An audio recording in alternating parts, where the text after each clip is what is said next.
Ամերիկայի Միացյալ Նահանգների կողմից Ուկրաինային եւ Ռուսաստանին առաջարկված 28 կետերը կողմերը քննարկել են Ժնևում, իսկ ավելի ուշ Սպիտակ տունը հայտարարություն է տարածել, չբացառելով, որ տեքստում խմբագրումներ կլինեն։ Եթե այսպես է հայտարարվում, դա նշանակում է, որ փաստաթուղթը միակողմանիորեն գրվել է Միացյալ Նահանգներում, հետո նոր ներկայացվել է կողմերին, բայց հանրային է դա արվել, ներկայացվել է կողմերին քննարկման համար։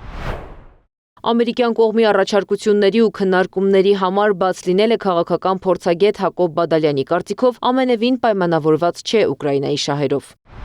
Ես չեմ կարող ենթադրել, թե Ուկրաինայի իշխանությունը ինչ առաջարկներ կանի, բայց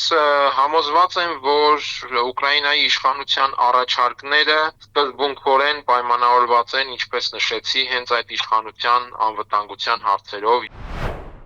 Ժնևի հանդիպումից հետո Միացյալ Նահանգների պետքարտուղար Մարկո Ռուբիոն հայտարարել է, որ կողմերը համաձայնության են եկել կետերի մեծ մասի շուրջ։ Բադալյանն այս հարցում կարևորում է Միացյալ Նահանգների ներքաղաքական նպատակներն ու շահերը։ Թրամփի նպատակը իհարկե ուկրաինական պատերազմի դադարին հասնելն է, որպեսզի հենց Ամերիկայում իր քաղաքական դիրքերի ամրապնդման հարցերով ավելի պայմանական ասած հանգիստ իրավիճակում զբաղվի, հատկապես կոնգրեսի միջանկյալ ընտրությունից առաջ։ Միջազգայնագետ Սուրեն Սարգսյանի պնդմամբ էլ չնայած այս պլանը ստեղծվել է երկարատև բանակցությունների ընթացքում, ավելի մեծ է հավանականությունը, որ հենց սրանով ամերիկյան կողմը կկարողանա խնդրին խաղաղ հանգուցալուծում տալ։ Սա կարծես թե վերջին ամբողջական եւ համապարփակ փորձն է, որը Թրամփի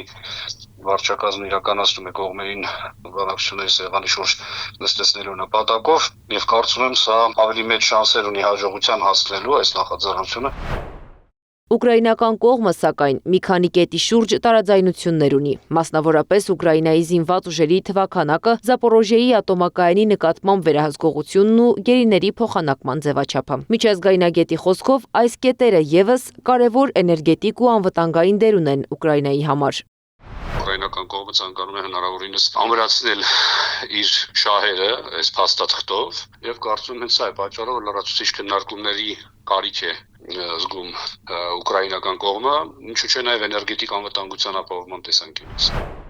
Ռուբիոյի այն հայտարարությունը, թե ամերիկյան կողմը բավականին հիմնավոր պատկերացում ունի, թե ինչն է կարևոր Ռուսաստանի համար, Բադալյանը կապում է Ալյասկայում Ռուսաստանի եւ Միացյալ Նահանգների միջև հանդիպման հետ։